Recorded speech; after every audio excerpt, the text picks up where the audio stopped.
우리 삶을 움직이는 뉴스, 중심 잡힌 시선으로 전하겠습니다. 황보선의 출발 새아침. 황보선의 출발 새아침 4부 시작합니다. 자, 수술실에 CCTV 설치하는 거, 이거 지금 논란 뜨겁습니다. 근데 사실 이게 이미 6년 전에 한번 나왔던 얘기인데 국회 문턱을 넘지 못했던 것이고요. 자, 근데 이게 왜 계속 의사들이 반대하고 있는지, 타당한지, 명분이, 이런 걸 좀 더 세세하게 법적으로도 좀 분석해 보도록 하겠습니다. 구자룡 변호사님, 안녕하십니까? 예, 안녕하세요. 구자룡 변호사입니다. 사실 이게 수술실에서 사건 사고가 계속 나와서 또 이게 기본적으로 CCTV 설치된다, 이런 의견이 많이 나왔던 거 아니겠습니까? 예, 맞습니다. 수술실에서는 사실 환자가 마취된 상태에서 의료진들만 있잖아요. 그런데 그때부터 지금 문제된 사건들 보면은 환자 마취되어 있는 상태에서 생일 파티를 했다, 뇌사 상태의 사건이 발생했다, 이런 것뿐만 아니라 의사가 동시에 여러 개의 수술을 진행하면서 수술방에 아예 의사가 없는 경우도 있었고, 아예 더 나아가서는 의사도 아닌 의료기기상이 와서 수술을 하는 경우도 있었고, 이 6년간의 이런 논의가 결실을 맺지 못하는 동안에 유사한 사건들이 계속 발생하고 심지어 성범죄도 있었다. 이게 지금 더 미루기는 어렵지 않느냐, 이런 이제 여론 공감대가 지금 형성되어 있는 상황입니다. 단순히 의료 실수가 아니라 그렇죠. 범죄. 그렇죠. 에 가까운 일들이 많이 유령 수술, 대리 수술이라도 막아야 되지 않냐라는 그런 열망이 굉장히 뜨겁습니다. 자, 그러면은 물론 여론조사도 요즘 최근에 막 나오고 있는데 여론에서는 거의 압도적으로 찬성하는 것 같고요. 그런데 의료계 의사들은 반대한다. 그런데 그 근거 좀 정리 좀 해볼까요? 일단 환자와 소비자 단체는 의무 설치 찬성 입장인데 의료사고와 대리수술, 성범죄 등 수술실 내의 부적절한 행위들을 방지하고 환자 권리 지키기 위해서는 의무 설치가 필요하다. 그리고 수술실은 외부와 엄격히 차단되어 있고 환자는 마취되어서 의식이 없는 상태이기 때문에 범죄나 대리수술에 무방비일 수밖에 없다, 이런 근거를 제시하고 있습니다. 근데 반면 의사하고 병원 단체는 의무 설치 반대하면서 해외에서도 수술실에 CCTV 설치한 사례는 없다. 그리고 의료진을 상시 감시하는 것은 인권 침해 소지가 있고 또 설치하면은 의사의 집중력이나 능동성, 적극성을 떨어뜨려서 의료 서비스 질이 저하될 것이다, 이런 주장을 하고 있습니다. 물론 일반 의사분들은 이게 방금 말씀하신 범죄에 가까운 그런 잘못된 행위들, 이게 물론 일부 의사들이 한 거지만은 그래서 사실 좀 억울한 면이 많이 있을 거예요. 아마 그렇기 때문에 이런 얘기를 하지 않을까요? 방금 말씀하신 능동성, 적극성, 집중력 떨어뜨린다. 어떻습니까? 근데 사실 그것도 우리 CCTV가 도입되어 있는 다른 직역들이랑도 한번 생각해 볼 수 있는데, 어린이집도 도입됐잖아요. 근데 그런 거 봤을 때도 잠재적인 범죄자를 보는 것이냐, 이런 반론도 있었고, 교육을 할 때 적극적으로 편하게 할 수 없다, 이런 얘기도 있었는데 지금 오히려 봤을 때 그거에 대해서 어려움을 호소하는 입장은 사실 찾아보기는 어렵고, 오히려 지금 학대 행위는 계속되고 있는데 그걸 봤을 때 차라리 CCTV 있는 거 의식이라도 했으면 저런 일 안 벌어졌을 텐데, 이런 오히려 안타까운 사정들이 되게 많거든요. 그러니까 CCTV 해가지고 심적 부담이나 능동성, 적극성을 떨어뜨린다는 거는 잠깐은 그럴 수 있겠지만 심적 부담은 좀 완화돼서 없어질 정도의 수준인데, 반면에 그런 일이 벌어졌을 때 그 증거는 굉장히 결정적이고 피해자를 보호하기 위해서 그게 있고 없고는 사실 거의 운명을 결정지을 정도의 내용이거든요. 그러니까 의사의 그런 가능성, 이거를 더 우위에 두기에는 좀 빈약한 근거 아닌가, 이런 생각이 듭니다. 방금 말씀하신 것 중에서 외국, 해외에는 수술실에 CCTV가 없다, 이런 주장이 있던데 보니까 그러면은 우리나라만 이렇게 CCTV 설치하면 문제가 있는 거 아닌가요? 이거 이렇게 해서 반대하는 근거가 되지 않나요? 그런데 그것도 근거가 되는지 아닌지는 외국 법에 있는지 없는지 딱 그것만 놓고 보는 게 아니라 그 맥락까지 다 같이 봐야지 제대로 된 비고법적 고찰이 되는 것이거든요. 그러니까 외국에는 수술실에는 CCTV가 없다. 그 이유는 보니까 그 주변에서 이 CCTV가 있을 필요가 없는 그런 환경이 조성되어 있다, 이런 말씀인가요? 그렇죠. 예를 들어서 일단 처벌이나 제재의 측면을 먼저 살펴보면은 외국에서의 이런 일이 벌어지는 건 사실 상상할 수가 없을 정도로 형벌이나 제재가 굉장히 셉니다. 근데 우리나라 의료 계통의 제재에 대해서 따져보면 사실 철밥통이다, 너무 보호한다라는 언론 보도 많이 접하셨을 거예요. 이게 외국하고 비교하는 것뿐만 아니라 우리나라 다른 자격하고도 비교해봤을 때 정말 차이가 많습니다. 정말 극명하게 예를 들어서 변호사하고도 비교해 볼 수 있는데, 그래요? 변호사 같은 경우에는 죄명을 따지지 않고 집행유예 이상의 형벌만 이제 받아도 자격 결격 사유가 돼요.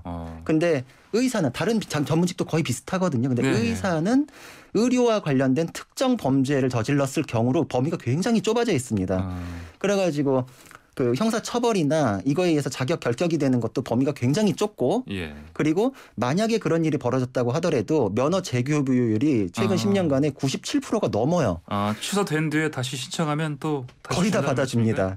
네, 그래요? 그러니까 철밥통 얘기가 이제 그래서 나오는 거고 이제 지금 듣는 분들이 오해하실까 봐 얘기했는데 다른 전문직하고도 다릅니다. 그래서 논의가 되는 것이고요.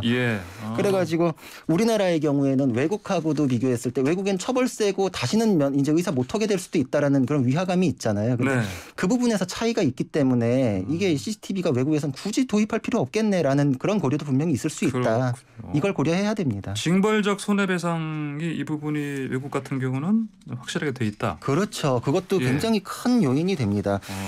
예를 들어서 수술실에서 사고가 발생했다. 의료사고도 물론이고 대리수술, 유령수술이 벌어졌다. 성범죄가 벌어졌다. 이거는 뭐 거의 뭐 책임을 뭐 인정하지 않을 수 없는 내용이고 이건 징벌적 손해배상이 거의 인정될 사안이잖아요. 그러면 이거는 병원 전체적으로 물어주고 병원이 문을 닫고 나서도 못 갚을 정도의 손해배상 액수가 인정되는데 우리나라는 징벌적 손해배상이 이 의료 쪽에서는 그 영역의 손해배상이 이제 인정되지 않습니다. 그러니까 손해배상 금액도 현격한 차이가 있고 그러니까 외국에서는 이제 제재나 이런 징벌적 손해배상 때문에 아예 꿈도 꾸지 않고 이게 뭐 아예 머리에 떠올릴 수도 없는 일이거든요.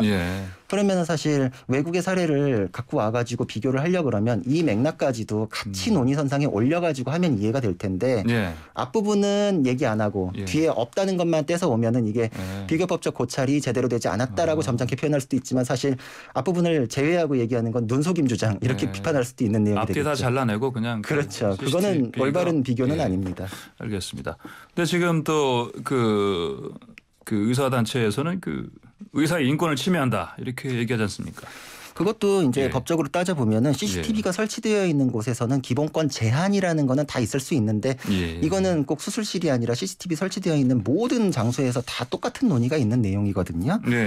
근데 이거는 그 의료진의 기본권만 딱 놓고 보는 게 아니라 그 다른 기본권과의 충돌, 조화, 공익의 측면을 함께 고려하게 되어 있는 측면이기 때문에 다른 곳에서 도입되어 있는 상황에서는 사실 그 수술실만 따로 이렇게 하기가 좀 근거가 좀 그렇게 강하지는 않습니다. 그리고 우리가 이제 그분들 이제 의료진에 대한 굉장히 기본적으로 존중하는 마음, 소중한 직업이다 이런 생각들은 다들 갖고 계시잖아요. 이게 공익의 영역에 존재하는 거라는 걸 모두가 다 이제 인정하고 존중하는 거기도 한데 우리가 직업으로서의 의사를 존중하는 건 그분들이 똑똑하고 공부 열심히 했다. 그게 아니라 그분들이 하는 일이 아픈 사람을 이제 치료하고 살린다. 결국은 그분들 직업에 대한 존중심도 그분들이 하는 일 결국은 따지고 보면 환자로부터 나오는 것이거든요.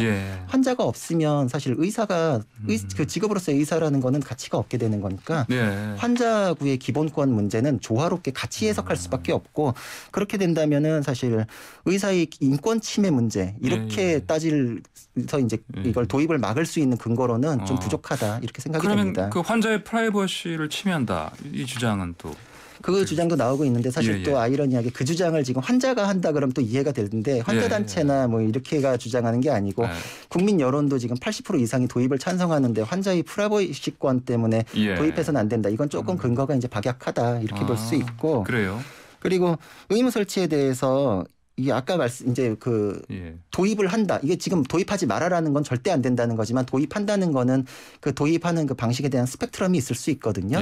예를 들어서 전체가 다 찍히게 하는 방식도 있을 수 있겠지만 수술대 위로 상반신만 찍히게 하면 의료진이 누군지 무슨 행동하는지 짐작할 수 있을 정도. 이 정도만 해도 대리수술, 유료수술 대리수술 뭐 그런 건 막을 수 있잖아요. 했는지 안 했는지 정도는 그 파악할 수 있는 기본 정보만 나오게. 그 정도도 가능한데 거기 안에서 도입은 하되 그 안에서 디테일을 조정하다 이런 식으로도 조정할 수 있고 그럼 환자 프라이버시권도 충분히 조절이 가능한 문제이기 때문에 이것도 그렇게 강한 이제 근거다 이렇게 보기는 어렵습니다. 그렇군요. 그리고 또 다른 직역과의 뭐 평등 원칙 이 문제부터 제기된다 이런 얘기들 이게 무슨 얘기입니까 이거는? 이게 사실 또 이제 물타기라고 볼 수도 있고 그러니까 수술 때 의사에 대해서 도입할 거면 다른 직역에 대해서도 다 도입하는 거 오케이냐? 그럴 거면은 다 같이 하든가 이제 근데 이건 사실 좀 논리적인 얘기라기보다 이제 좀 물타기 주장이라고 볼 수도 있고 사실 평등 원칙이라는 게 같은 것은 같게 다른 것은 다르게 이것 때문에 도입할 필요성이 있으면 도입하고 아니면 아니고 그래서 이것도 이제 법조인들하고 비교해 볼 수도 있는데 저희의 수술 때는 법정이잖아요. 근데 법정에 가면은 우리들이 무슨 얘기하는지 검사, 판사, 변호사 다 이렇게 하는 거를 조서에 남기는 기록을 하죠. 다 기록을 합니다. 그리고 저희 변호사의 기록이 아니라 법원 공식 기록으로 조서에 남기거든요.